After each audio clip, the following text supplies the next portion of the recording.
lancer le dialogue, la discussion, les remarques. C'est pour ça que j'avais commencé déjà sur, c'est bien qu'on finalement on ait fini, j'avais éludé qu'il y avait le document de travail en famille à la fin, mais il y a vraiment cette chose qui est quand même assez fascinante, bien sûr, de cet homme qui travaille seul ou en famille, en tous les cas, mais qui est encore une fois, comme je le disais, une espèce d'homme studio, qui a quelque chose là, effectivement, d'assez fascinant et mystérieux, quoi, hein. Quel drôle d'existence qui travaille comme ça, animé, c'est ciné-marionnette. Et Starevich, comme je le disais, c'est donc quelqu'un dont on croise tout le temps le nom dans l'histoire de l'animation, qui était, donc, je le disais tout à l'heure, une sorte de baleine blanche, hein, un peu Moby Dick, parce que son nom était toujours présent, mais on avait de la peine à voir donc, tous ces films qui maintenant, au moins en DVD, et puis là maintenant en salle, commencent à être vraiment de plus en plus visibles. Moi, ce qui m'intéresse notamment dans les films de Starevich, on pourra parler de cette drôle de technique du stop motion, enfin donc de l'animation image par image, mais qui induit évidemment beaucoup de choses, beaucoup d'enjeux, y compris vraiment sur qu'est-ce que c'est que le support cinématographique. En fait, il y a deux choses moi, qui m'intéressent dans l'animation quand il m'arrive d'écrire dessus, encore une fois en non spécialiste, c'est que ça rend apparent des choses qui sont présentes dans le cinéma de tout genre et de tout support, de toute technique, mais qui rend ces enjeux ou ces lignes, parce que c'est ça, ces frontières, particulièrement sensibles. Voilà. L'animation rend sensible certaines limites ou frontières, mais qui affectent le cinéma tout entier. Qu'est-ce que c'est que ces frontières? J'en vois notamment deux. J'en vois une d'abord entre l'inerte et le mouvant, ou l'animé, c'est-à-dire aussi le mort et le vivant. Alors je ne vais pas m'étendre là-dessus, mais il y a notamment un livre d'un universitaire qui s'appelle Hervé Joubert-Laurencin, qui, entre autres spécialités, a travaillé sur le cinéma d'animation, et qui a notamment, je crois que c'est sa thèse d'ailleurs, publié un livre qui s'appelle La lettre volante, qui est un essai théorique assez, on va dire, macroscopique, enfin, très surprenant sur l'animation. Et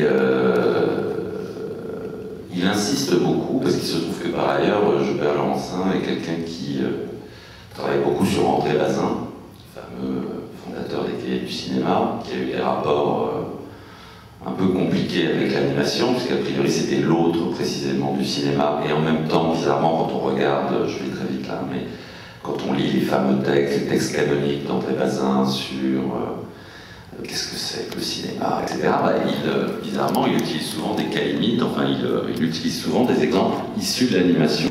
A priori, c'est quelque chose qui ne semble pas coller avec ce qu'il raconte dans ses textes, et notamment cette réticence face au montage, pourquoi pas au trucage, etc. L'enjeu du réel, enfin, je vais vraiment très très vite. Donc, effectivement, c'est toujours ce truc, ce rideau de fer, le réel, le trucage, lumière, béliès, etc. Là, je dis tout cela à la serpe. Hein. Et ce qui est quand même intriguant, donc évidemment ce qui intéresse Joubert-Laurencin, c'est qu'il y a comme ça toujours un point aveugle en quelque sorte dans les textes d'André Bazin, et qu'en fait André Bazin est fasciné par l'animation.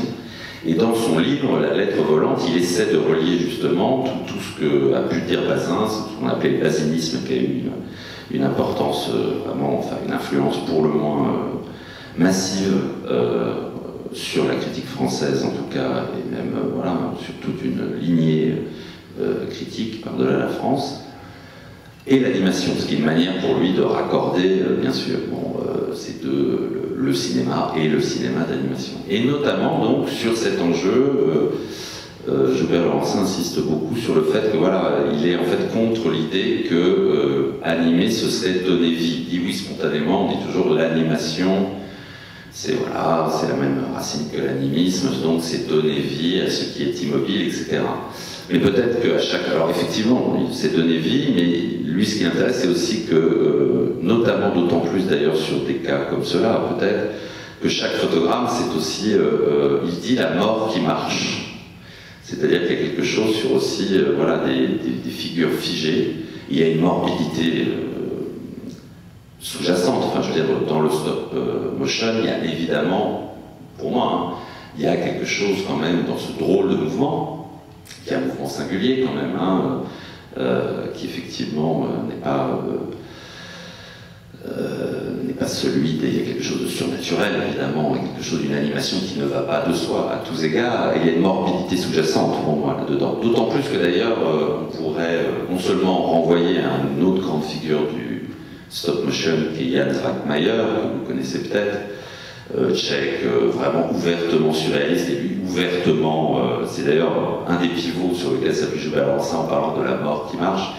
Et donc Zwackmajer est c'est l'autre, enfin, il y a eu d'ailleurs une exposition, il y a une affiche, j'ai vu dans le hall, qui rassemblait 3 grands artistes, enfin, dont un est un duo en fait, mais ce sont effectivement les 3 grands artistes du stop motion, c'est-à-dire Starevich, Zwackmajer et les frères Kay. Il y a une affiche. Tout ça pour dire quoi? C'est que donc Zwackmajer, notamment, lui se distingue par un imaginaire lui ouvertement morbide, et notamment ce fameux film qui est une adaptation d'Alice au Pays des Merveilles, et dans lequel les personnages, enfin le personnage bien connu, notamment le lapin, sont en fait des animaux morts, en effet. Il utilise des animaux, il y a tout un enjeu de putréfaction, etc. Mais c'est vrai qu'il utilise vraiment des squelettes, enfin il y a tout un travail sur la matière organique. Ça intéresse beaucoup Joubert Lançin, parce qu'il dit, voilà, objectivement, Zwackmajer travaille avec de la matière morte. Et donc, en tous les cas, Joubert Lançin essaie de ramener notamment cet enjeu d'animation, pas simplement à l'enjeu de donner vie, mais il dit peut-être qu'on donne, enfin que la mort intervient aussi à chaque photogramme. C'est comme si c'était un scintillement entre la vie et la mort, en effet. Quelque chose comme du mort vivant. Il insiste beaucoup là-dessus. Or, chez Starevich, même si son imaginaire n'est pas aussi ouvertement, on va dire, morbide ou macabre que Zwackmajer, celui de Zwackmajer, il y a quand même évidemment quelque chose de sous-jacent de cet ordre, quand même, selon moi, dans beaucoup de films de Starevich, notamment là, le film que vous verrez, je crois, demain matin, qui est le premier fétiche, dans lequel donc c'est ce personnage récurrent chez Starevich, qui est un chien, enfin un jouet d'ailleurs, enfin une peluche de chien à qui il arrive des drôles d'histoires, et notamment dans ce premier fétiche, il y a une sorte de sarabande diabolique avec le personnage, la figure du diable en effet, et qui implique notamment une carcasse de poulet et une carcasse de poisson. Alors je ne sais pas d'ailleurs si c'était une vraie carcasse de poulet, ou enfin si, voilà, mais en tous les cas, il y a quand même bien ce jeu avec un imaginaire, enfin avec quelque chose, enfin avec du mort, quoi, hein, comme une matière morte. Or, évidemment, c'est bien le paradoxe quand on travaille image par image. Alors, c'est pas du mort, c'est de l'inerte, mais c'est ciné-marionnette à la base, on le voit bien. Eh bien, c'est un drôle quand même de travail comme ça qui se mesure avec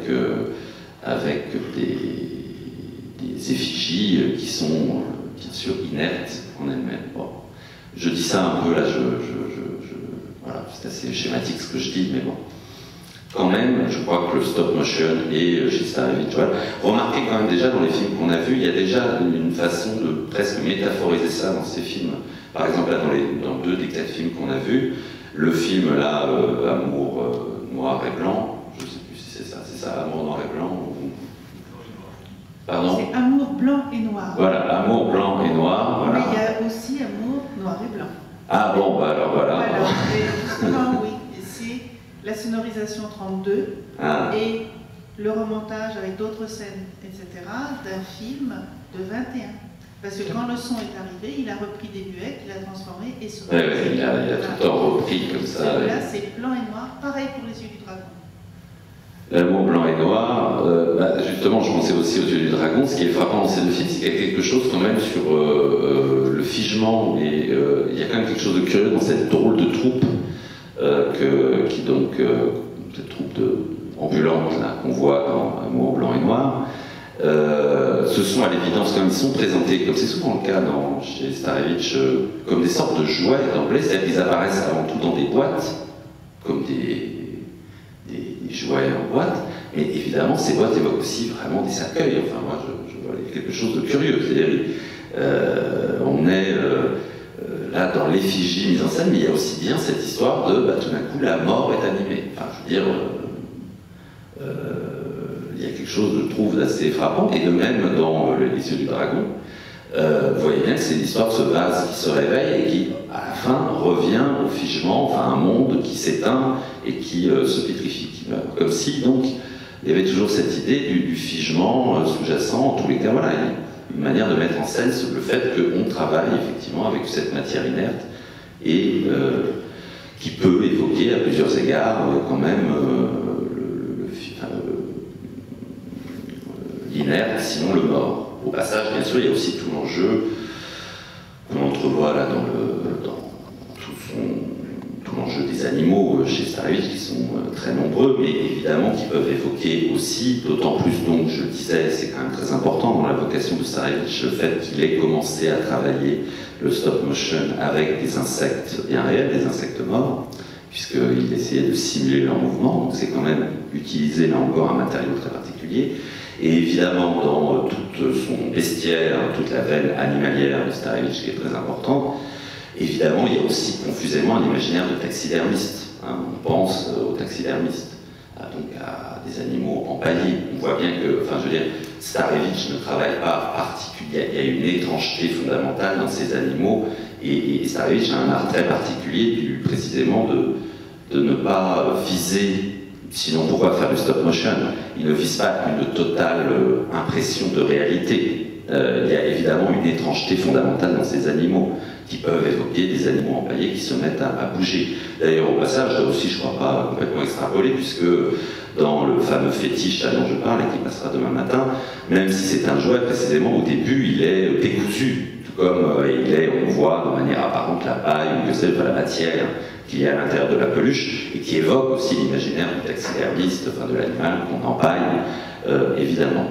Donc voilà, cette histoire de ce scintillement de mort et de vie, c'est quelque chose évidemment de fondamental dans l'animation, puisqu'on travaille. De toute façon, c'est vrai que c'est un peu bizarre de dire animation image par image, puisque toute animation est image par image, mais effectivement, c'est d'autant plus patent quand on travaille image par image avec des prises de vue réelles, entre guillemets, et donc avec des figurines, ou pourquoi pas des corps bien vivants. Ça aussi, c'est très intéressant, je trouve, c'est Starevich, ce qu'on voit notamment dans La Petite Chanteuse, là, le dernier film qu'on a vu, c'est-à-dire le fait qu'on a là des corps, enfin, il y a aussi le chat, d'ailleurs, dans le Rat des Villes et le Rat des Champs, c'est un corps vivant, mais enfin, il y a moins de coexistence entre les figurines et les acteurs, je dirais, vivants. Bon, il y en a beaucoup plus là dans La Petite Chanteuse des rues, et évidemment il y a quelque chose aussi de très curieux. Alors on imagine d'ailleurs la petite Jeanne qui devait vraiment être très patiente quand même pour rester à peu près immobile. Enfin il y a un travail fou là quand même, notamment quand elle dort et que le serpent là rôde autour d'elle. Vous voyez bien tout le travail qui se passe, et donc c'est donc la plus petite fille de Starevich, et la mère de Léona Starevich qui est ici, qui donc joue dans le film. Et là aussi, il y a une coexistence un peu curieuse. Dès lors que vous mettez en avant le fait que vous rendez à la vie un serpent qui, en tant que tel, s'apparente, ou un singe. Alors là aussi, c'est curieux dans le film, puisqu'on a à la fois un singe vivant et un singe animé. Donc il y a un drôle de régime comme ça. Mais en tous les cas, s'il y a ces animaux qui peuvent évoquer aussi des animaux empaillés ou naturalisés qu'on anime, etc., qui sont comme des animaux morts-vivants, ça veut dire que le corps humain lui-même a un drôle de traitement aussi. C'est-à-dire que lui-même est pris dans une logique de mort-vivant. Au passage d'ailleurs, je renvoie là aussi, je parlais de Norman McLaren, qui est un autre grand ermite, je dirais, du cinéma. Je disais tout à l'heure, ces créateurs de l'animation qui font tout seuls, dans leur atelier, etc. Norman McLaren a fait un fameux film comme ça, totalement stop motion, avec seulement des corps vivants, qui s'appelle Neighbors, qui est d'ailleurs une histoire d'affrontement, sinon de cannibalisme d'ailleurs. Hein. Il y a quelque chose aussi de morbide dans Neighbors. Et d'ailleurs, je crois qu'on appelle ça la pixilation, hein, si ma mémoire est bonne, quand on utilise le stop motion avec des corps comme ça, enfin avec des acteurs. La pixilation, parce que les pixies sont des espèces de lutins, enfin des corrigans, je crois, dans la tradition irlandaise. Et donc en gros, on utilise les corps comme des marionnettes et ils deviennent un peu des esprits fous, quoi. Mais vous voyez bien qu'utiliser les corps comme des marionnettes, il y a aussi confusément quelque chose quand même de mort-vivant là-dedans. Bon. Donc il y a ce pan-là. Et puis l'autre frontière, qui évidemment n'est pas sans rapport avec elle, mais qui est encore autre chose, et qui là aussi est un enjeu dans l'animation, mais pas seulement dans l'animation, et que rend particulièrement sensible l'animation. Je veux dire l'animation, ça là aussi c'est des banalités, rend sensible des problèmes fondamentaux du cinéma tout entier. C'est presque, elle travaille à la limite de ces de problèmes qui sont ceux de ce médium particulier. Et le deuxième pan, moi, qui m'intéresse, et l'animation qui m'intéresse, c'est notamment, c'est le fait de travailler dans des zones grises où les distinctions entre objets et, c'est pas tout à fait la mort et la vie, mais objets et vivants, par exemple, peuvent être gommés, mais aussi entre surtout l'humain et le non-humain. C'est toute la question de l'anthropomorphisme. Moi, c'est une question qui m'intéresse beaucoup, d'autant plus que c'est une question éminemment contemporaine. Il se trouve que donc j'en suis venu notamment à l'animation, la question de l'animation, parce que moi je me suis intéressé au studio Pixar et au premier film de Pixar. On pourrait dire on est très loin de Starevich. Ben non, on n'est pas forcément si loin que ça, ne serait-ce que parce que Fétiche, c'est une Toy Story, au passage. Hein. Ce sont des histoires de jouets, ce sont des figurines. Enfin, je veux dire, ce sont des marionnettes qu'on travaille en tant que matière première, mais je veux dire, c'est thématisé quand même comme des histoires entre jouets, notamment. Enfin, d'ailleurs, bon, c'est un vieux fantasme, ça. Bon, mais en dehors de ça, ce qui m'intéressait justement chez Pixar, et j'en reviens tout de suite à Starevich, parce que chez Starevich, il y a aussi le problème, c'est que chez Pixar, justement, l'un des génies de Pixar, ou une des forces de Pixar, c'était d'avoir mis en scène, ce qui d'ailleurs s'est gommé ensuite, des personnages toujours qui sont certes anthropomorphisés, mais pas totalement. C'est-à-dire ce sont des êtres qui sont dans un interrègne, qui sont entre deux règnes. Hein. Ce sont des jouets qui se prennent pour des humains, mais qui en fait sont des jouets, et donc ils ne savent plus qui ils sont, ce sont des monstres, et puis évidemment, coup de génie ultime, c'est un ordinateur, c'est Wall-E, c'est un robot, c'est-à-dire les ordinateurs de Pixar eux-mêmes. Je veux dire qu'en permanence chez Pixar, vous aurez remarqué qu'au début, il y a très peu finalement, mais c'est parce que c'était une limite de la technologie numérique, il y a très peu de figures humaines au sens propre, du genre humain. En revanche, il y a beaucoup de figures d'humanité, mais qui sont dispersées dans beaucoup de supports. Or, vous le savez, c'est juste cette question quand même de la distinction entre l'humain et le non-humain est quand même une question éminemment contemporaine et qui va être de plus en plus posée, ne serait-ce que voilà, pour toutes ces histoires bizarres d'intelligence artificielle, d'ordinateur, etc. Mais en tous les cas, en termes de, y compris dans les sciences humaines, en philosophie, etc., c'est un champ extrêmement actif. Hein, et qui concerne évidemment aussi l'art. L'humain, à la définition de l'humain, elle n'a jamais été, enfin, de l'humanité, elle n'a jamais été, comment dire, délimitée une fois pour toutes. Hein, ça a toujours été, il y a toujours eu des confins. Qu'est-ce qui est humain, qu'est-ce qui n'est pas humain? Et vous aurez remarqué que selon les époques, selon aussi les régions, enfin les aires géographiques, etc., il y a beaucoup de dimensions variables sur ce qui est humain et ce qui n'est pas humain. Or, vous voyez bien en quoi c'est quand même un enjeu. Alors, je parlais de Pixar, voilà, parce que Pixar, ce qui est intéressant, c'est justement qu'il fait des histoires, il raconte des histoires avec de l'humanité, mais qui n'est pas sur du support humain. Hein. Parce que l'anthropomorphisme, c'est ça qui est intéressant, hein, et vous voyez bien en quoi ça concerne ce que je dis sur Starevich, mais je vais revenir spécifiquement sur Starevich. Et l'anthropomorphisme, en fait, à cause de Disney, on a eu l'impression pendant très longtemps, enfin c'est un terme qui a été complètement disqualifié, parce que Disney a vitrifié en quelque sorte la question. Alors même que Disney d'ailleurs, et en fait, alors que Disney à ses débuts était comme tous les grands animateurs, Disney est évidemment un très grand animateur, je crois qu'un grand animateur c'est notamment quelqu'un qui brouille la frontière entre l'humain et le non-humain. C'est-à-dire qu'il invente des espèces de créatures qui n'ont pas de nom. Hein, on ne sait pas ce que c'est. Dans la tradition du récit merveilleux, hein, bien sûr, c'est les contes, c'est Alice au pays des merveilles évidemment. Vous vous souvenez bien, Alice au pays des merveilles, elle croise tout le temps des créatures, on ne sait pas si... Ils ont des morceaux d'humains en eux, mais pas seulement, il y a des bouts animaux, il y a des... Bon, on ne sait pas ce que c'est, ça n'a pas de nom. Et ça, c'est intéressant, ça m'intéresse. Bon.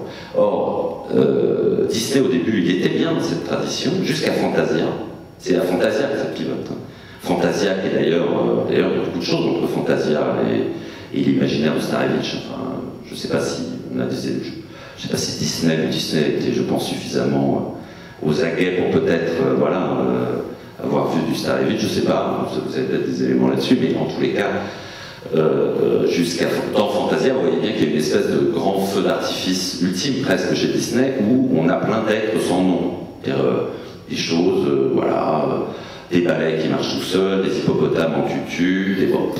Et juste après, Bambi, pouf, là, modèle familiariste, anthropomorphisme, je dirais, coulé, homogène, parce que c'est ça qu'a fait en fait Disney, c'est qu'il a imposé dans l'esprit que en fait l'anthropomorphisme était simplement en quelque sorte seulement apprivoiser les bêtes, les faire parler, qu'elles deviennent humaines, etc. Et donc en quelque sorte se les approprier.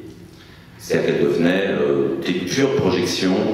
Et d'ailleurs, voilà, comme c'est aussi l'imagerie sur La Fontaine, alors que La Fontaine c'est pareil, les fables de La Fontaine c'est précisément des êtres qui parlent, mais là aussi c'est très brouillé. Bon. Mais alors même que l'anthropomorphisme c'est pas une machine de domestication, c'est une machine à brouiller précisément et à inventer des créatures sans nom. Mais Disney en a fait presque une opération, lui, à partir de Bambi, on a effectivement de manière uniment des animaux qui parlent. Enfin, il y a aussi des hommes, mais bon, globalement c'est des animaux parlants. Et donc, du coup, anthropomorphisme égale domestication, infantilisme peut-être, mais aussi autoritarisme, pourquoi pas colonialisme, que sais-je. C'est-à-dire, on prend les animaux, on les fait parler, c'est nos marionnettes, et donc ça devient nos choses, et on ne se remet pas du tout... Enfin, c'est pas du tout une zone d'inquiétude, c'est presque une manière de se rassurer, quoi. Et c'est pour ça que Pixar, d'ailleurs, a quand même changé la donne, c'est qu'on était toujours dans ce truc-là, et Pixar a complètement réveillé ce trouble de la projection anthropomorphique. Le fait que l'anthropomorphisme n'est jamais absolument intégral. Chez Pixar, ça qui est beau, il y a des personnages qui parlent, il y en a d'autres qui ne parlent pas, il y en a qui ont l'air réflexifs, d'autres pas. Enfin, on ne sait jamais. Hein. Il y a des morceaux d'humanité, mais ce n'est pas homogène. Bon. Alors, vous allez me dire, Starevich là-dedans, mais Starevich, il est complètement là-dedans, parce qu'on voit bien que ce qui l'intéresse, notamment, c'est ça, c'est drôle de film, notamment donc, quand il... là, on voit tout son travail sur comment les fables de La Fontaine, bien sûr, vous voyez bien qu'il y a un anthropomorphisme très paradoxal. Hein, c'est-à-dire, bon, on n'est pas du tout dans le côté rat domestiqué, puisque là, c'était le rat des villes et le rat des champs, le rat qui parle, domestiqué, etc. Vous voyez bien que j'aime beaucoup ce mélange entre le smoking et la sauvagerie du rat, par exemple, hein, qu'a d'ailleurs très bien compris, par exemple, Wes Anderson, quand il faisait Fantastic Mr. Fox, ou si vous vous souvenez de ce film, Wes Anderson, hein, le réalisateur du Grand Budapest Hotel, qui est un fan revendiqué de Starevich, et qui a fait lui-même donc ce film Fantastic Mr. Fox, avec donc vraiment des techniques et une esthétique très proche de Starevich, et notamment avec ce drôle d'enjeu de la bête sauvage, mais en même temps éventuellement tenant d'un imaginaire de taxidermiste, etc. C'était le leitmotiv dans Fantastic Mr. Fox. Et précisément quand on regarde Le Rat des Villes et Le Rat des Champs, c'est ça, dans Fantastic Mr. Fox, on a des animaux qui évoquent plutôt un magasin effectivement de taxidermistes, qui sont tous très bien habillés, etc. et qui clament en permanence leur sauvagerie. Donc il y a un truc bizarre, c'est qu'ils sont extrêmement civilisés, mais ils disent toujours nous sommes des bêtes sauvages. Donc il y a un truc, il y a une espèce de court-circuit. Or là on voit bien, par exemple, lui il oriente tout le truc là, dans cette espèce de sarabande folle pendant la soirée là, chez le rat des villes. Vous voyez bien, voilà, smoking, sauvagerie, gloutonnerie, il y a quelque chose là de très émotionnant. Je dirais aussi une autre façon de le dire, vous voyez qu'il y a une manière radicale de remettre en cause tout le problème de, oui, du sauvage et du civilisé, entre guillemets, du cru et du cuit aussi, hein, du cru et du cuit, hein, quelque chose comme ça. C'est rare. Ben voilà, ce sont effectivement des animaux sauvages, mais ce sont aussi éventuellement des animaux complètement naturalisés, traités, enfin, oui, une artificialité aussi qui joue en même temps. Donc c'est quelque chose, je trouve, de très émouvant et qui, évidemment, tient pour beaucoup à cette technique particulière, puisqu'il y a cette texture très singulière de ces fameuses ciné-marionnettes. Puis il y a vraiment des étrangetés, hein. Tout le jeu avec le ver de terre, par exemple, dans ce film-là, est très très bizarre, hein. Quelque chose de confusément... il y a une étrangeté, là, quand même. Hein. Tout le jeu avec la queue des rats, le lombric, des espèces de formes sans nom, quoi. Il y a tout d'un coup des choses comme ça, bizarres, qu'est-ce que c'est que tout d'un coup ce ver de terre qui surgit, là, bon, qui essaie d'attraper avec une tapette, enfin bon. Très très curieux, quand même, ça, cet imaginaire. Vous vouliez dire quelque chose? C'est purement sexuel. Bah, je crois, oui, non. Oui, je crois que c'est faut le dire quand même. Parce que la sexualité est présente dans tous les films de Starevich, elle est très discrète, elle est... C'est vrai qu'elle n'est pas très très discrète, parce qu'il y a des... Non, mais les enfants... Enfin, maintenant, je ne sais plus, mais les enfants d'autrefois ne le voyaient pas tout de suite. Oui, enfin, c'était naturel pour eux, comme vous savez, tous les enfants sont des pervers polymorphes, les enfants sont des pervers. Quand le rat pleure sur sa virilité, avec sa grosse larme qui tombe sur sa virilité perdue... Voilà, c'est ça. Par exemple, dans Amour blanc et noir, nous avons le couple noir, dont le mari qui a bien été tenté après le mariage a les oreilles qui se dressent un peu comme Le Pen dans Le Pen Club.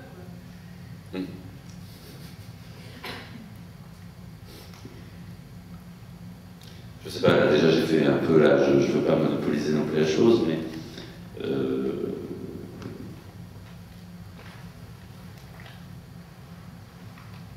vais bien continuer, hein. N'hésitez pas à intervenir.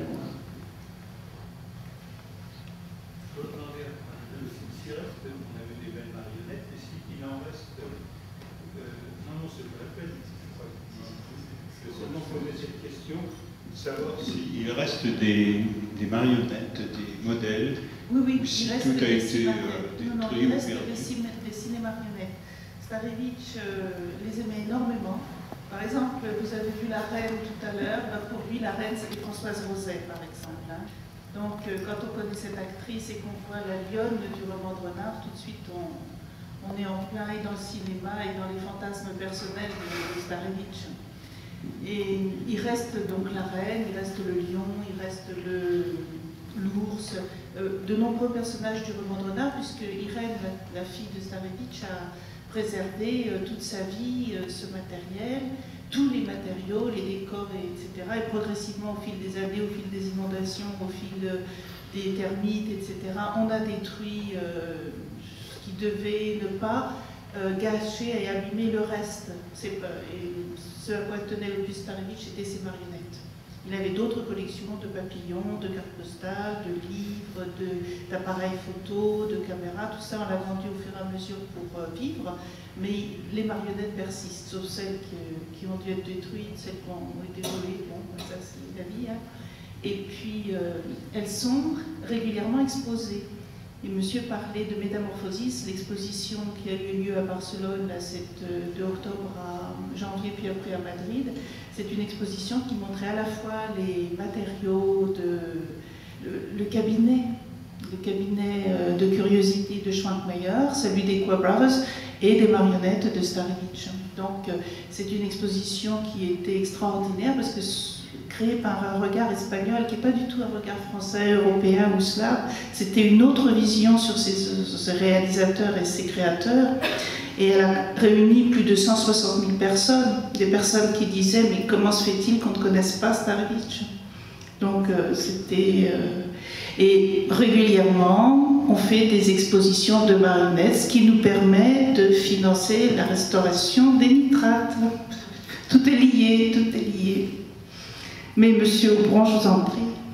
Non, mais les marionnettes continuent à travailler, en fait, hein, parce qu'elles ont leur vie propre et elles continuent à travailler pour C'est prêt. Les films continuent. Je sais pas, j'imagine qu'en termes de conservation, d'ailleurs, il y a quand même un enjeu, enfin, il y a un danger sur ces marionnettes, ou il n'y a pas enfin, matériellement, il y a un enjeu de conservation?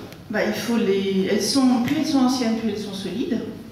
Il y en avait à Barcelone qui ont plus de 100, qui datent de 1910, donc elles sont 105 ans. Hein, ça a été fait en Russie? Ah oui, il les a rapportées avec lui d'exil, oui, absolument. Ce sont les marionnettes de la belle Lucanide, c'est-à-dire il y a 2 Lucanus Servus et un Cérambix qui ont des bottes, des épées, des chapeaux et qui seraient prêts à retravailler entre les mains de Starevitch. Mais plus les marionnettes sont anciennes, plus les matériaux sont anciens, plus elles persistent. Si on arrive au moment où il y a du nylon, du plastique, enfin du plastique, par exemple des oiseaux en plastique, alors là il jaunit et puis il éclate et il se désagrège. Par exemple, pour l'intérieur des marionnettes, elles étaient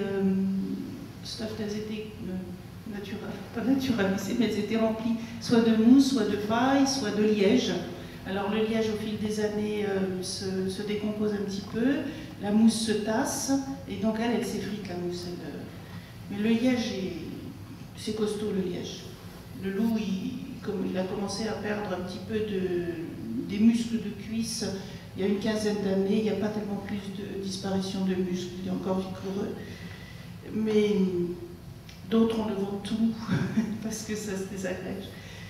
Voilà. Mais sinon, les tissus, il faut les préserver par de la naphtaline.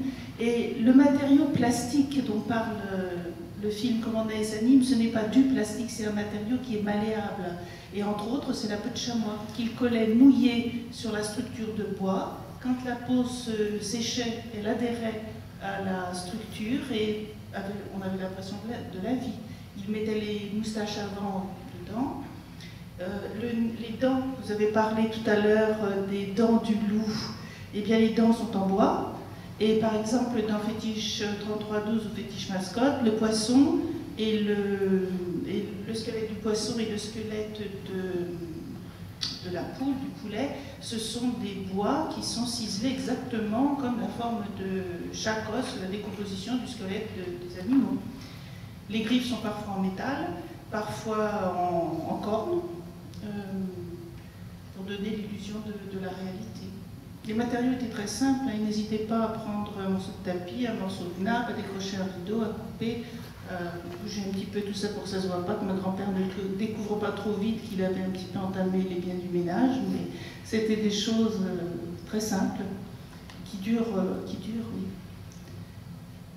Elles sont là, toujours l'idéal, voyez-vous, c'est que ce qu'on appelle la collection Starevitch appartienne à un musée de l'animation, parce qu'en France, il y a suffisamment d'animateurs qui ont laissé suffisamment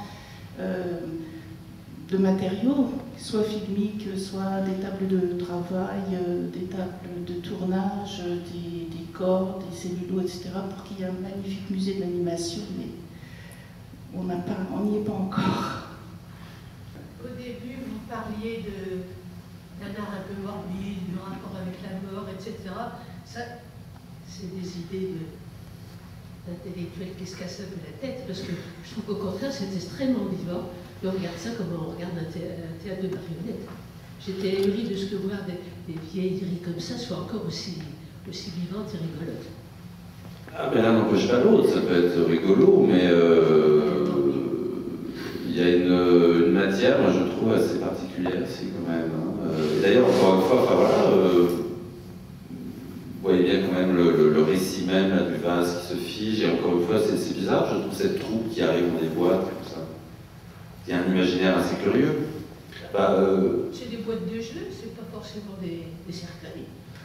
Non, mais écoutez, peut-être que je suis un peu... Voilà, mais moi j'y vois quand même... Ça n'empêche pas la drôlerie, vous savez, hein, la drôlerie que je jouais avec... L'idée de certainement, quand on garde des affaires dans des coffres et dans des boîtes, et puis l'arrivée d'un voyage, enfin, ça ne donnait pas du tout l'idée de cercueil. Ouais, écoutez... Sur le camion, il y a écrit théâtre Starevitch. Ouais. Il y a écrit théâtre, donc il y a encore une dimension supplémentaire. Et puis je pense, voilà, vous avez tous reconnu Charlie Chaplin. Mary Pickford avec Ben Turpin avec ses yeux qui tournent, et puis Tom Mix, le joueur de gâchettes. Moi, j'avais jamais pensé au cercueil, j'avais pensé simplement que comme Starevich est un immense admirateur de Chaplin, c'est un hommage au cinéma américain, c'est un road movie à la Starevich. J'avais pensé que dans son théâtre, qui traversait l'Atlantique, il les faisait jouer dans son théâtre à lui. Mais c'est vrai, moi je reconnais en effet, ouais, ça peut être aussi un cercueil. Non mais disons qu'on est d'accord la chose, leur animation est mise en scène. C'est-à-dire qu'elles sont d'abord, elles arrivent inertes, elles sont réveillées, enfin notamment voilà, le personnage de Mary Pickford. Donc ça, voilà. Oui, c'est vrai, elles sont réveillées. Elles sont réveillées à l'intérieur du film, donc il met bien en scène, voilà, quelque chose qui, dans tous les cas, a une mobilité curieuse. Et puis quand même, moi, bon, mais écoutez, peut-être l'esprit tordu, hein, mais des films comme ça, animaliers, quand on regarde le roman de Renard au long cours, qu'on est environné comme ça perpétuellement d'animaux qui peuvent encore une fois évoquer des animaux empaillés, il y a quand même quelque chose qui joue avec la peau, hein, avec la carcasse. Encore une fois, voilà, si vous voyez le film demain matin, vous verrez Mascotte. Là, ça commence avec le chien qui est un jouet, donc, qui est décousu, donc la première apparition de Mascotte, il est éventré, enfin, il a le ventre. Il est en cours de fabrication. Il est en cours, oui, Voilà, il n'est pas fini. Et puis après, voilà, il y a cette rôle de sarabande à la lettre diabolique, puisqu'il y a un Lucifer qui apparaît et qui anime, enfin qui a autour de lui tout un pandémonium comme ça, notamment des carcasses comme ça, carcasses de poulet, carcasses de poisson, voilà. Il y a quand même des choses comme ça, mais ce qui n'empêche pas la drôlerie. Oui, mais ça, vous trouvez cette description dans La Nuit de Gogol, enfin oui, La Nuit de Noël de Gogol, justement, qui a été faite aussi sous forme de film par Starevich. Et à un moment donné, quand le diable et Vakula, le forgeron, sont au-dessus des villes et qui vont vers Saint-Pétersbourg en volant dans les airs, ils croisent toute une description qu'on peut retrouver dans Fétiche 3312.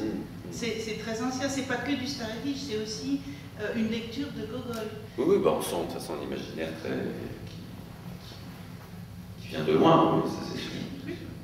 Il y a toujours à un moment donné une sorte, mais là, ça est vraiment thématisé, mais il y a toujours à un moment donné de sarabande, que sais-je, à un moment donné où il y a toujours un rythme très marqué dans les films de Starevich, et au bout d'un moment, ça y est, il y a une espèce d'agitation et d'anarchie, tout d'un coup, enfin, quelque chose qui au grand désordre et qui explose. C'est comme pour la soirée des rats, quoi. Il y a quelque chose à un moment donné, une espèce de mise en scène du désordre ou du chaos, possiblement. Ce qui, effectivement, là aussi, est un coup de force quand on travaille dans la minutie comme lui. Ça aussi, c'est intéressant, cette espèce de fantasme du désordre dans un théâtre de la minutie et de la précision. Donc, il y a quelque chose de... Et puis voilà, non, mais simplement, encore une fois, voilà, il a commencé à travailler avec des insectes morts. Enfin, voilà. C'est comme La Revanche, c'est le ciné-opérateur, La Revanche du ciné-opérateur, où il fait une petite histoire avec des insectes. Ils sont réels, ceux de La Revanche du ciné-opérateur. Ou ce sont des figurines? Non, ce sont des marionnettes. Ce sont des marionnettes. Oui. Le seul film qui avait des insectes réels, c'était Les 15 mètres de Lucanus Servus. Ah oui, c'est ça. Et pour La Belle Lucanide, il garde juste la carapace, le reste ce sont des fils de fer et des antennes, etc.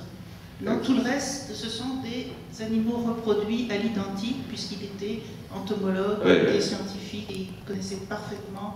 Vous avez vu les dessins, hein, c'est du travail de recherche et de connaissance sous l'œil du scientifique et sous son microscope, parce que c'était un fanatique du microscope et de l'agrandissement photographique sous microscope de ce qu'il voyait.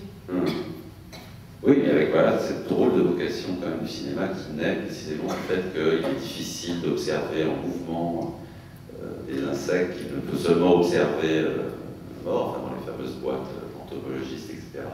Et que c'est quand même par ce canal, alors sûrement pas seulement ça, mais qu'il en arrive à expérimenter le cinéma d'abord, et qu'il il fait ses premières expérimentations d'animation. Par ce biais d'animation, oui, puisqu'il a tourné la prise de vue réelle. Juste d'ailleurs, enfin bon, on peut comprendre par rapport à l'argument du film, mais est-ce que vous avez, comment est-ce qu'il dosait, je dirais, le fait de faire un film intégralement, parce qu'on voit que, on pourrait dire, je veux dire, la petite chanteuse de rue, là, oui. Le fait d'utiliser à la fois des vues d'animation, enfin de l'animation image par image et des prises de vue classiques, traditionnelles.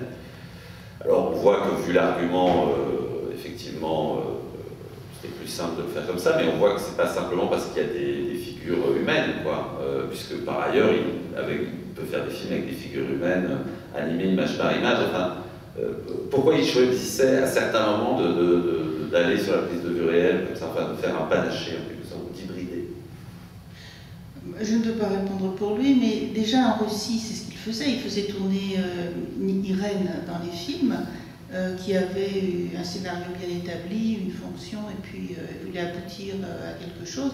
C'était une histoire construite et qui racontait quelque chose de très, très fort. Je pense spécialement aux listes de Belgique, mais ouais. En France, il a fait la même chose parce qu'il savait le faire, et puis aussi parce qu'il aimait, il a besoin du regard d'un enfant pour entrer dans son monde.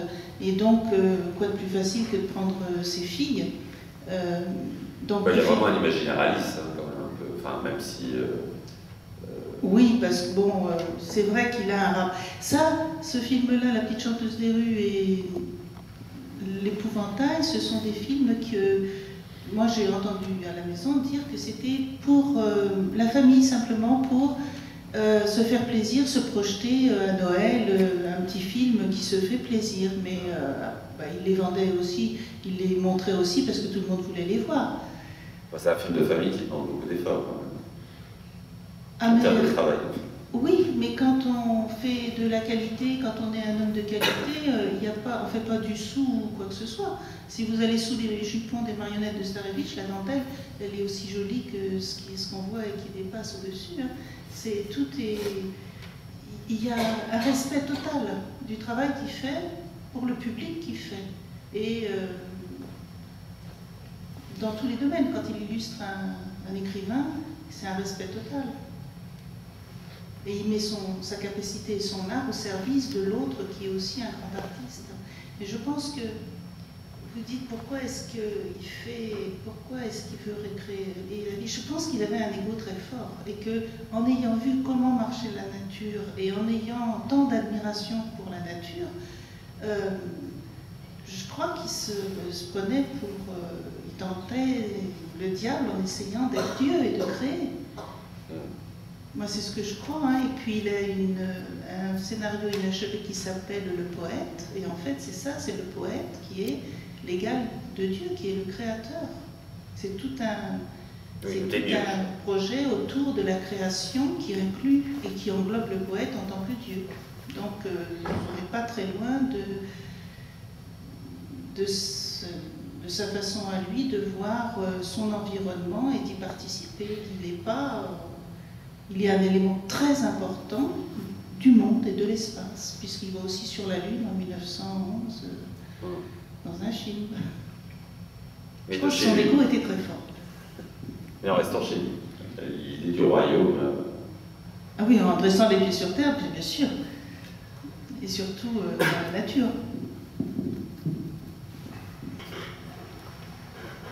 Je voudrais m'adresser au professeur d'esthétique de cinéma que vous êtes. Est-ce que vous pensez, pour revenir sur cette question entre le cinéma avec acteurs et le cinéma d'animation, est-ce que vous pensez que ces deux types de cinéma ou ces deux types d'images vieillissent ou en tout cas traversent le temps de la même façon? L'animation et le... Oui, je me questionne beaucoup là-dessus par rapport justement à ce regard que les spectateurs peuvent avoir sur Starevich maintenant, et justement lié à la technique de l'animation, à savoir si une technique prend une dimension dans le temps différente, c'est s'il y a un vieillissement de l'image d'animation qui est différent dans le rapport finalement à laquelle on le voit quelques années plus tard. Sur le fait que ça puisse paraître daté, c'est ça, enfin, que l'aspect rudimentaire, moi je ne crois pas. Enfin, en tous les cas, sur concernant Starevich, c'est peut-être éventuellement plus des questions d'imagerie ou je dirais, de choix sur la conception peut-être des cinémarionnettes, etc., où là, on peut sentir peut-être, voilà, une esthétique plus ou moins datée, enfin, bon.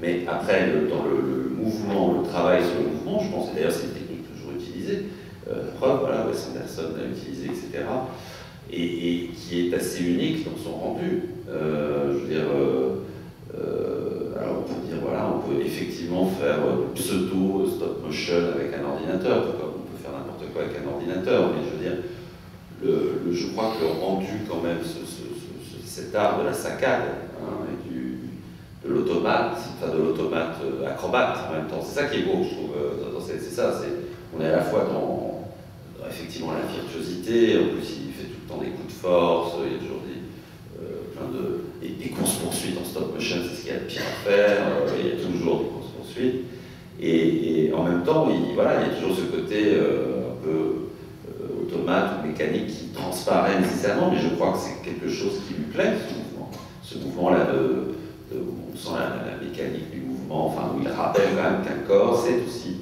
une mécanique, enfin, c'est un automate. Bon. Enfin voilà, c'est pas lié au fait que ce soit des poupées, je pense qu'il y a quelque chose dans le mouvement là, qui le fascine, dans la mécanique du mouvement.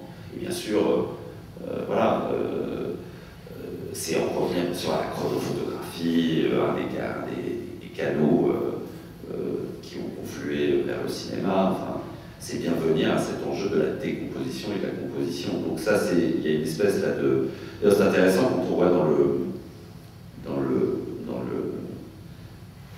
les rats des villes et les rats des champs, il y a un tourne-disque à un moment donné avec je ne sais plus si c'est le chat d'ailleurs qui est dessus ou un rat, je ne sais plus. Mais en tous les cas, il y a un tourne-disque.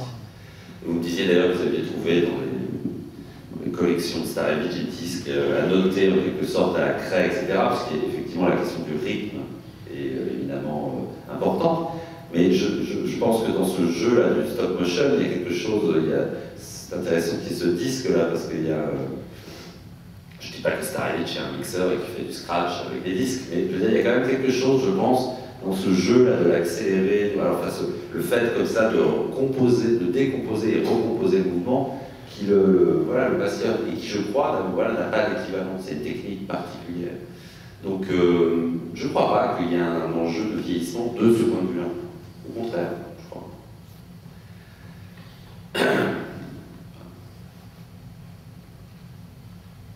En plus, c'est toujours, enfin voilà, par exemple, quand je vous parlais de Pixar, les premiers Pixar étaient notamment intéressants parce que leur technique n'était pas encore parfaitement rodée et qu'il y avait des limites encore en imagerie numérique. Et devoir travailler contre la limite et ne pas avoir une espèce de technique toute puissante, ça produit souvent qu'il y ait de la résistance, de l'entrave, enfin qu'il faille, ça produit nécessairement quelque chose enfin voilà, tous ces très grands films que sont etc. Or Starevich, il se mettait bien dans une position telle qu'il travaillait avec la résistance de ces marionnettes, qui est quand même un truc de fou. C'est même aujourd'hui, quand vous voyez d'ailleurs voilà, les studios Hartman qui font voilà, ces gros hits, etc., c'est clair que s'ils font ça, on a envie de leur dire, et d'ailleurs la plupart du temps, les gens leur disent, mais enfin, vous êtes fous de faire de l'animation image par image avec de la pâte à modeler, et faire des longs métrages avec ça. Et évidemment, s'ils le font, c'est qu'ils estiment que, parce qu'il y a eu des essais d'ailleurs, ils ont essayé de faire ça sous forme numérique, ensuite de retrouver cette texture de la pâte à modeler, etc. Et visiblement, ils n'ont pas vraiment trouvé. Bon, et en tous les cas, clairement, les types aiment à travailler avec cette matière résistante et qu'il va bien pourtant falloir animer. Et ce travail-là, je crois, induit forcément un rendu particulier. Et une contrainte particulière.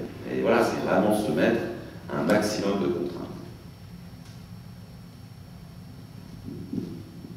Cette technique-là, vous l'avez dans Les Yeux du Dragon, quand le grand mécontent, quand le grand méchant va vers les trésors et que le coffre l'entraîne vers son destin et sa mort, c'est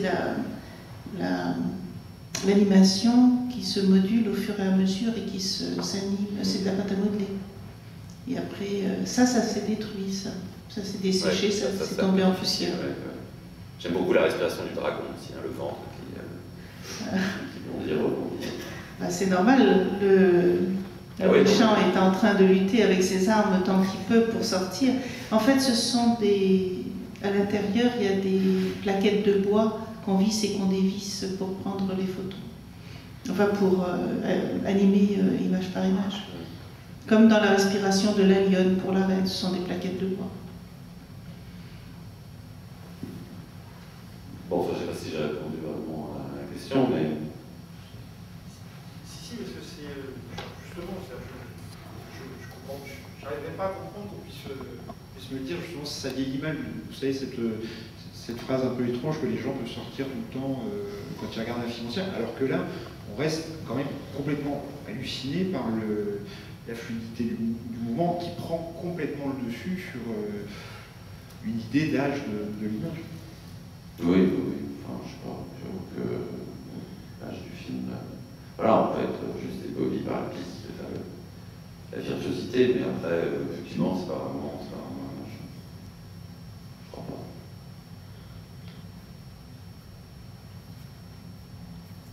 C'est important de se rappeler que le mouvement au cinéma n'est pas uniforme et n'est pas nécessairement parfaitement.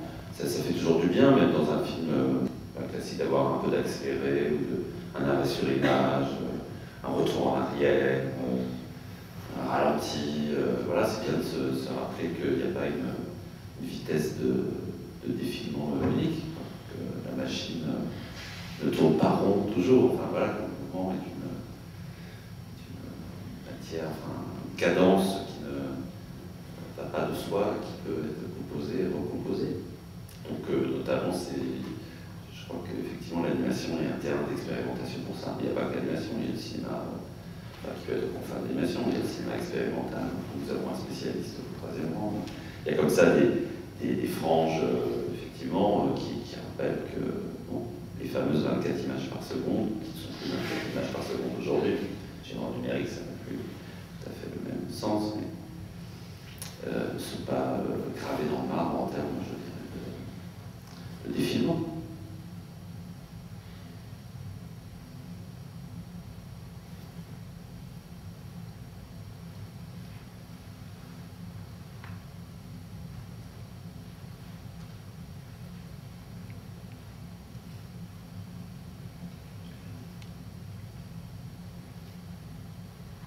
Vous avez passé le roman Renard aujourd'hui? Non. C'est le roman Renard, il passe, je sais pas. Il est passé aujourd'hui. cet après-midi. Il est passé à 18h. Certains l'ont vu ici, non? Tout le monde, ouais. Ah, tout le monde l'a vu? Ah oui, oui. Mais je sais pas, tout le monde. Non, peut-être pas tout le monde. Ah bon, je pensais. Quel dommage, alors. Parce que c'est vrai que le roman de Renard, c'est une chose, c'est incroyable.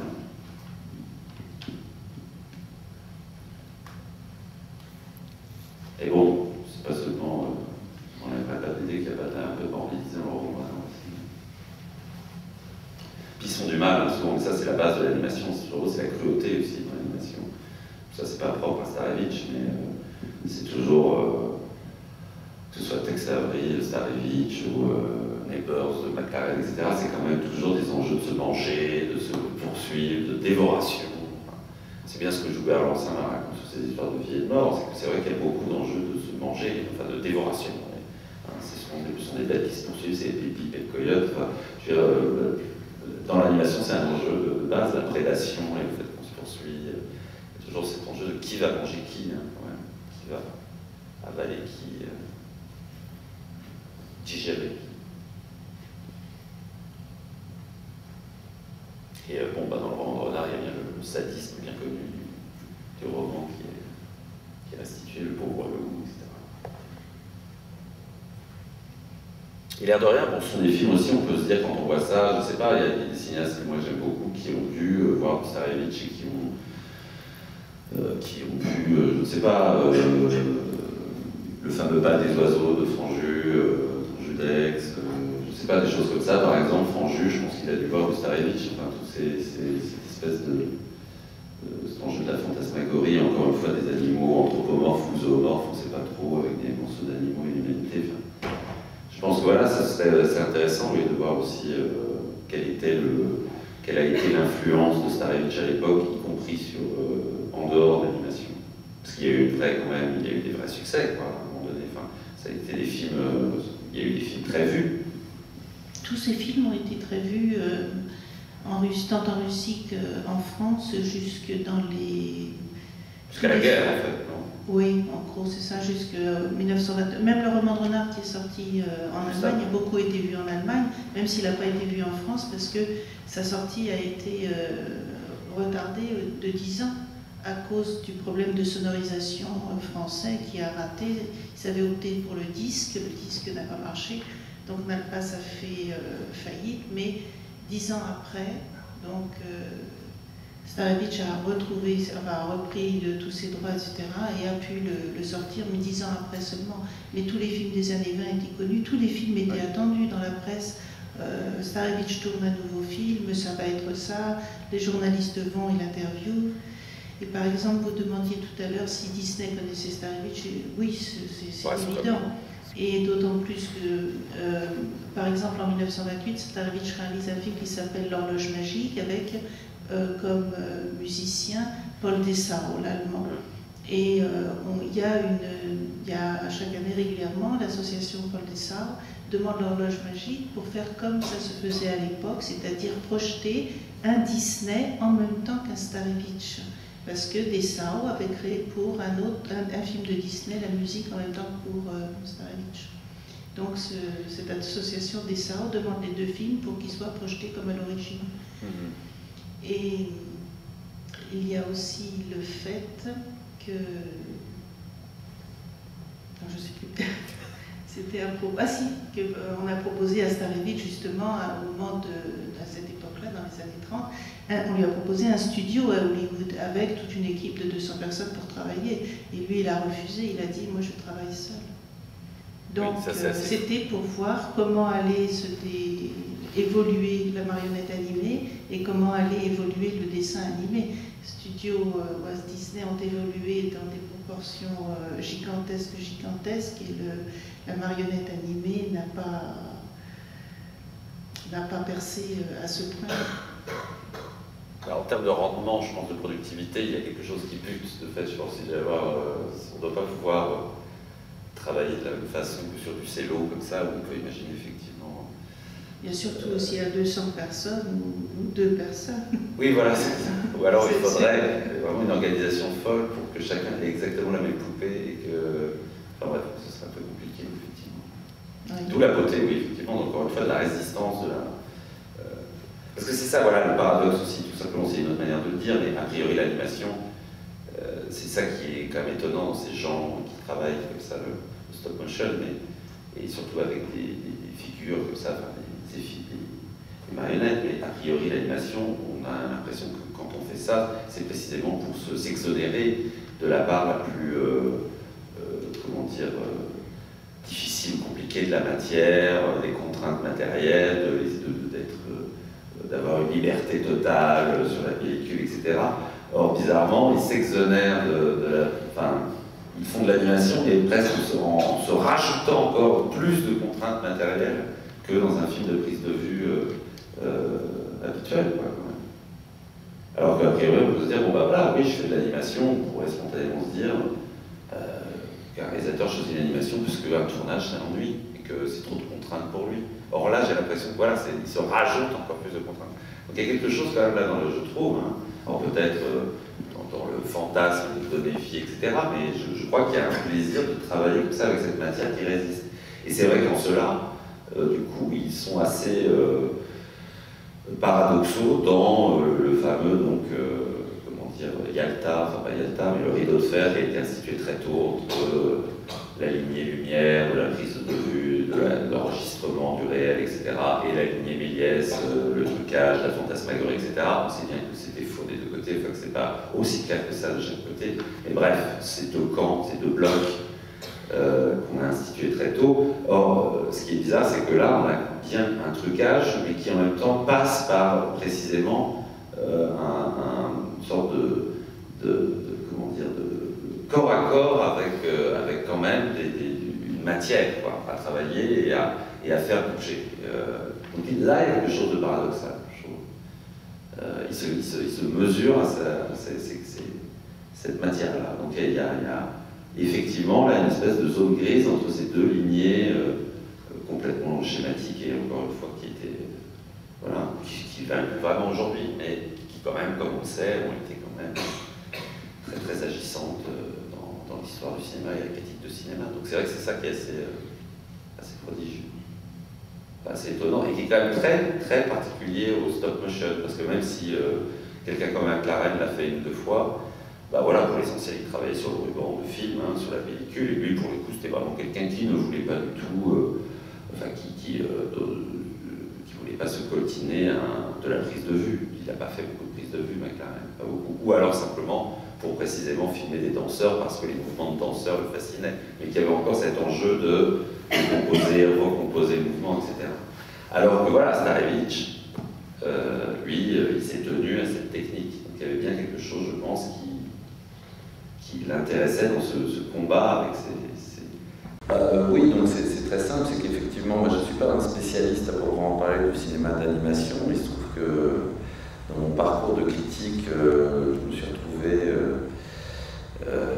notamment au cahier du cinéma, à écrire un peu régulièrement sur l'animation pour diverses raisons, et à suivre un peu l'animation à l'époque, et du coup un peu travailler spécifiquement sur ce drôle de continent, de monde. On pourra parler peut-être aussi toujours ce problème dans la critique et dans la théorie du cinéma sur le cinéma et le cinéma d'animation, c'est-à-dire cette espèce de césure qui est toujours très difficile, enfin qui maintenant, voilà, le rideau de fer ne vaut plus, mais c'est vrai qu'à un moment donné, il y a eu une espèce de clivage, comme si on était face à deux activités radicalement différentes à tout point de vue. Et donc, effectivement, on a été amené à écrire un peu de manière suivie sur l'animation, à faire un petit livre, etc. Effectivement, Nicolas m'a fait signe, dès lors qu'il y avait cette chance d'enfin pouvoir voir ces films de Starevich qui, pour beaucoup, étaient invisibles, en fait. Donc Starevich était une espèce, quand on regardait l'histoire de l'animation, c'était une sorte de baleine blanche, hein, en quelque sorte, hein, c'était Moby Dick, c'est-à-dire Starevich apparaît toujours en bonne place, mais pour des films très difficiles à voir. Bon, et il apparaît en bonne place, bien sûr, vous le savez maintenant, je pense, c'est peut-être pas votre première séance, mais notamment puisqu'il est le grand maître historique du stop motion, donc de l'animation image par image. On pourra en parler, hein, donc il a été extrêmement fidèle à cette technique, c'est sa seule technique extrêmement qui demande extrêmement chronophage, et c'est notamment là-dessus peut-être que simplement j'insisterai, parce qu'après on parlera des films, de la manière, de l'imaginaire aussi qu'il y a derrière tout ça, et des choses qui touchent très profondément à des problèmes assez fondamentaux dans l'animation. Mais je trouve qu'il y a quelque chose de...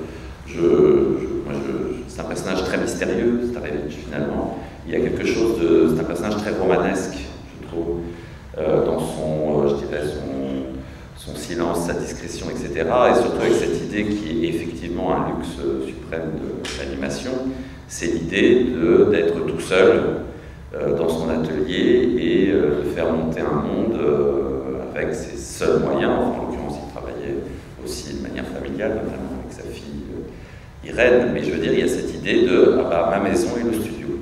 Quelque chose qui, est, là, effectivement, est un peu qui n'est plus un luxe aujourd'hui, d'un certain point de vue. On pourrait dire qu'avec le numérique, on a quelque chose...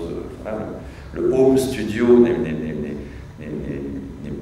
possiblement plus un luxe, mais effectivement, c'est quand même une pratique qui, à l'époque, était spécifique, je veux dire spécifiquement, en tous les cas dans l'économie de l'argentique, c'est effectivement le cinéma de l'animation était un des rares domaines où on pouvait comme ça, seul, dans une maison. Donc, il y a toujours quelque chose d'émouvant dans ces créateurs très solitaires, comme ça, ces ermites de l'animation qui, je sais pas, je pense à un autre cas qui est très différent, même si il travaillait, Norman McLaren, le Canadien Norman McLaren, je ne sais pas si vous connaissez cette figure, mais c'est pareil, c'est un homme qui fait des films absolument seul et de bout en bout. Il y a cette idée donc assez curieuse, voilà, du film fait une extrême solitude. Et donc ce personnage de Starevich, de ce point de vue-là, je trouve très romanesque, parce qu'il y a à la fois ce côté collectionneur d'insectes, entomologiste, bon, évidemment il y a tout l'enjeu de la Russie dans laquelle il est né, l'exil en France, etc. Et cette idée que finalement cette vocation pour l'animation est arrivée via les insectes, on pourra en parler, mais cette idée voilà, que ces premiers films d'animation étaient réalisés avec des insectes naturalisés, enfin, des insectes, oui, des marionnettes naturelles en quelque sorte. Donc cet enjeu de l'entomologie qui est là depuis le début, et puis ensuite cette idée que voilà, à partir de 1920, il est dans sa petite maison à Fontenay-sous-Bois, voilà. Du coup, j'avais un doute, parce que je sais pas, depuis tout à l'heure, je dis Montreuil-sous-Bois, je ne sais pas pourquoi. À Fontenay-sous-Bois, et que cette maison devient effectivement un studio de cinéma, quelque chose d'assez émouvant, et le sera jusqu'à sa disparition. Donc voilà, il y a quelque chose d'assez romanesque, et je trouve, et on pourra en parler, mais voilà, par ailleurs, c'est un personnage assez mystérieux, je trouve, voilà, et solitaire, ça travaillant seul à faire cette production, son home studio, sa maison studio, voilà. Bon, on parlera, je reviendrai là, voilà, sur les enjeux notamment du stop motion, de l'animation image par image, et puis de comment Starevich, effectivement, là maintenant qu'on voit les films, s'inscrit dans une histoire au long cours, du cinéma en général. Et je vous laisse avec ces 4 films, et puis on en parle ensemble, si vous voulez bien, tout à l'heure. Voilà, très bonne projection.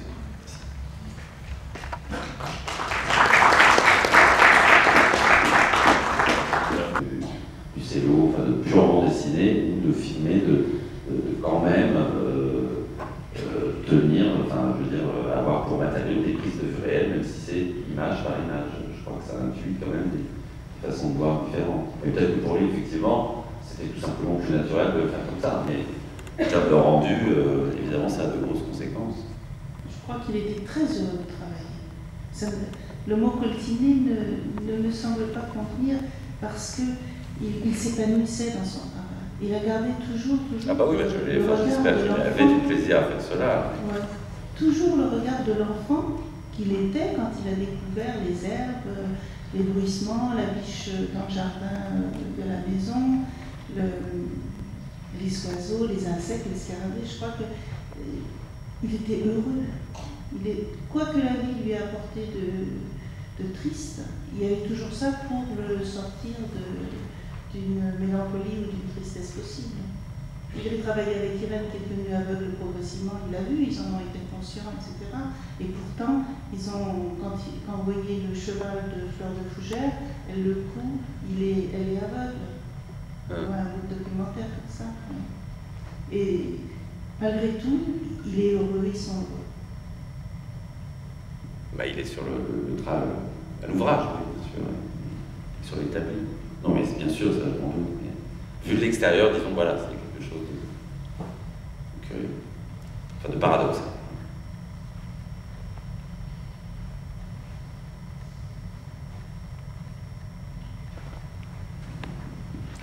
Nicolas. Écoutez, s'il n'y a plus de volonté d'intervention, je vais peut-être vous proposer, si ça va, qu'on stoppe là pour ce soir, parce qu'il y a encore pas mal de travail demain pour le public et puis pour l'ensemble des intervenants. Ça vous va, qui oui, on travaille en tous les cas, des films. C'est vrai que demain, il y aura Jean Couchet,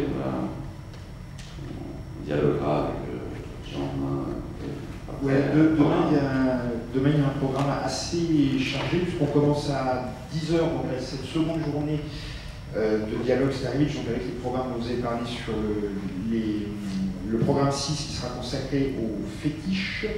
À 11h30, monsieur et madame Martin interviendront pour vous présenter avec des documents qui seront projetés ici leur travail sur la conservation et la restauration de Starevich. Ensuite, un programme 7, alors qui est celui où Hervé Aubron et Jean Boucher discuteront ensemble, parce qu'ils étaient c'est les deux critiques qui avaient commencé les journées d'études à Fontenay. Ils ne s'étaient pas croisés d'ailleurs, et là on va pouvoir pour la première fois les avoir ensemble. Ensuite, un programme 8 à 17h30 avec le Lys de Belgique, Cagliostro et l'horloge magique. Un autre programme qui est le 9 avec l'intervention de Jacques Cambrin, donc, qui a présenté tout à l'heure son travail sur les fables de Starevitch, et le piano qui est là permettra de découvrir ce travail de création que M. Cambrin a prévu spécifiquement pour demain. Et on terminera par un aspect qui me paraissait intéressant, qui était de commencer, en terminant, mais de commencer les liens de programmation entre Starevitch et d'autres auteurs, de manière à placer un peu Starevitch dans cette histoire, et Boucher travaillera parce que Boucher a choisi quand même un film pas particulier, enfin un film de vampire. C'est l'idée. Je suis pas le seul à avoir des morts vivants dans la Terre. Oh, vous n'êtes pas très cool. Donc il présentera Vampire de Dreyer. À ce moment-là, juste de toutes petites informations, parce qu'en fait ça ne se termine pas vraiment ce soir, là on propose juste que vous puissiez aller dormir. Il y a une radio qui continue de tourner toute la nuit avec la diffusion donc, en streaming d'archives liées et à Starevitch et aux travaux de conférence de Boucher. Vous avez une grille de Sac et d'Or. Notre bibliothèque vient d'installer l'ensemble des livres que Hervé Aubron vient de citer pendant son intervention. Donc la lettre volante, tous ces livres-là sont dehors si vous voulez les propulser. Et puis on vous remercie de votre présence ces premières journées. Je vous souhaite un bon repos parce que la journée de demain est chargée. Et puis à demain tout le monde pour cette suite des journées services. Merci beaucoup Hervé. Merci. Merci.